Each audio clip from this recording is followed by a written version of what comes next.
बिस्मिल्लाहिर्रहमानिर्रहीम नहमदुहु व नसल्ली अला रसूलिहिल करीम अम्मा बाद फ़ऊज़ु बिल्लाहि मिनश्शैतानिर्रजीम बिस्मिल्लाहिर्रहमानिर्रहीम। तो आज का हमारा टॉपिक है कंसेप्ट ऑफ फंक्शन। फंक्शन क्या है बेसिकली आज हम बात करेंगे फंक्शन के बारे में।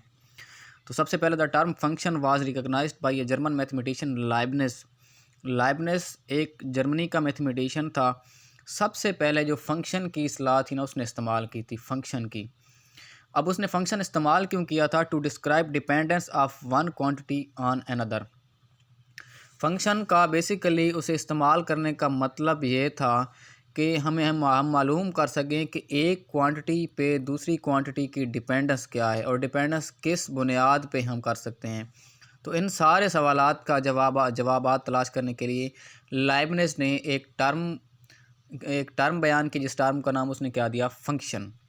अब जैसे नीचे दिया गया है a is equal to x है, a is equal to x square है और थर्ड पे है V is equal to 4/3 pi r की क्यूब। अब यहाँ पे देखें तो पहला यहाँ पे देखें तो ए किस पे डिपेंड कर रहा है? एक्स पे। तो हम कह सकते हैं A is function of X. Second में भी देखें तो A is equal to x square तो लिखा गया है, लेकिन बेसिकली यहाँ पे वेरिएबल कौन सा यूज़ हो रहा है? एक्स। तो यहाँ पे क्या होगा? फिर ए इज़ फंक्शन ऑफ एक्स होगा। अब थर्ड में देखें तो पाई आर की क्यूब है। अब यहाँ पे वी किसका फंक्शन है? आर का। क्यों? क्योंकि ये आर डिपेंड कर रहा है किस पे? वी पे। अब डेफिनेशन में देखें, function is a rule or correspondence relating to sets in such a way that each element is first set corresponds to one and only one element in second set. बड़ी अहम बात की है यहाँ पे उसने कि फंक्शन एक कोरेस्पॉन्डेंस है एक सेट की दूसरे सेट पर, लेकिन उसमें आपने पहले सेट का एक एलिमेंट दूसरे सेट के एक एलिमेंट पर ही कोरेस्पॉन्ड करेगा, one and only one element in the second set. तो इसे हम क्या कहेंगे? फंक्शन। अब पहली मिसाल में ज़रा देखें, a is equal to x में तो स्क्वायर या a is equal to x square में square of given side has only one area. A is equal to x square है। अब यहाँ पे स्क्वायर है किसी भी चीज़ का, एक्स वाई जी कुछ भी हो सकता है, और उसका एरिया एक ही है, दो एरिया नहीं आ सकते। A is equal to x square का मतलब है कि एक्स का एरिया एक ही होगा। तो one and only one correspondence आ गई। अब V is equal to r cube है, तो यहाँ पे उसका जो वॉल्यूम है उसका रेडियस का वॉल्यूम एक ही आएगा। रेडियस का वॉल्यूम एक से ज़्यादा नहीं आ सकता। Sphere has only one radius has only one volume. एक रेडियस का एक वॉल्यूम होगा। नेक्स्ट है, फंक्शन में बहुत अहम टर्म इस्तेमाल की जाती है जिसे हम कह सकते हैं कि इसके बगैर फंक्शन बन ही नहीं सकता। Domain and range.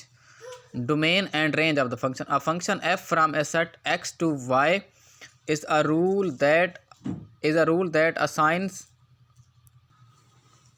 जिसके बगैर हम कह सकते हैं कि फंक्शन मुमकिन ही नहीं है। A function F from A set X to Y is a rule that assigns to each element X in X a unique element Y in Y. अब इसमें दो चीज़ें इस्तेमाल होती हैं, डोमेन और रेंज। बड़ा अहम कंसेप्ट है। Set x is called domain of F. अब दो चीज़ें इस्तेमाल हो रही हैं, एक्स टू वाई। पहला सेट को हम कहेंगे हमारे पास है डोमेन, सेकंड सेट को हम क्या कहेंगे? हमारे पास है रेंज। अब नीचे एक्स में उसने दिया है x1 x2 x3 और कैपिटल वाई में दिया है y1 y2 और y3। अब कैपिटल एक्स जो हमारे पास होगा वो डोमेन होगा और कैपिटल वाई हमारे पास क्या होगा? रेंज।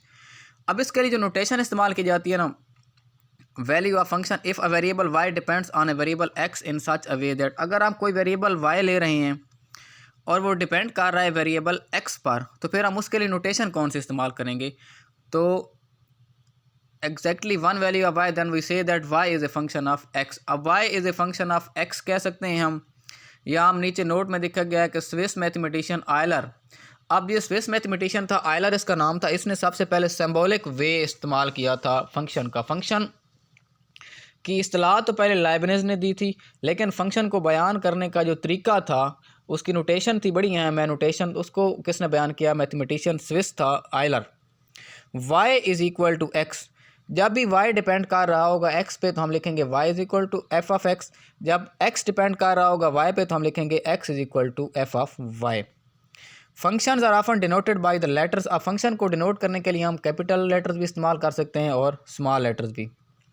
नेक्स्ट यहाँ पे क्या है कि ये कंप्यूटिंग मशीन के तौर पे भी काम करता है। इनपुट हम देंगे, input x is equal to function, हम उस पर अप्लाई करेंगे तो हमारे पास आ जाएगा input f of x, output आ जाएगी। अब y is equal to F of x, ये यहाँ पे बता रहा है कि x डिपेंड कर रहा है किस पे, the variable x is independent. अब वेरिएबल x इंडिपेंडेंट है, हमारी अपनी चॉइस है, x 1 रखें, 2 रखें, 3 रखें, कुछ भी रख दें, लेकिन x की वैल्यू पे डिपेंड कौन कर रहा है, y कर रहा है, तो हम कहेंगे y is dependent and x is independent. f के साथ जिस पे फंक्शन अप्लाई हो रहा होगा वो इंडिपेंडेंट होगी और उसके साथ वाली क्या होगी, डिपेंडेंट। अब ये एग्जांपल से आपको सही समझ आ जाएगी। F of X is equal to X cube है माइनस 2x स्क्वायर है प्लस 4x है माइनस 1 है। अब पहले एफ ऑफ 0 अप्लाई करेंगे तो सारी टर्म 0 आ जाएंगी, फिर एफ ऑफ 1 अप्लाई करेंगे तो 1 cube minus 2 into 1 square plus 4 into 1 minus 1 is equal to 2। फिर एफ ऑफ 2 अप्लाई करेंगे तो x की जगह हम क्या लिखते जाएंगे, 2, तो 2 cube minus 2 into 2 square plus 4 into 2 minus 1 हमारे पास 7 आ जाएगा। फिर एफ ऑफ माइनस 2 अप्लाई करेंगे, minus 2 cube minus 2 into minus 2 square plus 4 into minus 2 minus 1। अब याद रखना है माइनस कि जब भी पावर आ रही है ना 8, 3, 1, 3, 5, 7, तो उसका जवाब हमेशा क्या आएगा, माइनस। और जब भी पावर उसकी आ रही होगी इवन तो हम उसका जवाब क्या लिखेंगे, इवन। तो माइनस 2 की क्यूब है तो उसका माइनस 8 आएगा, फिर माइनस 2 इंटू माइनस 2 स्क्वायर तो 4 हो जाएगा, 4 minus 2 minus 8, 4 into minus 2 is equal to minus 8 और minus 1 is equal to minus 25 आ जाएगा। फिर 1 प्लस एक्स क्यूब लेंगे तो ये हमारे पास x cube plus x square plus 3x plus 1 आ जाएगा। तो ये था बेसिकली फ़ंक्शन की डेफिनीशन, उसकी नोटेशन, फ़ंक्शन को किसने बयान किया, फ़ंक्शन बेसिकली था क्या। तो नेक्स्ट वीडियो में इंशाल्लाह हम बयान करेंगे डिटेल के साथ डोमेन और रेंज के बारे में कि डोमेन क्या है और रेंज क्या है।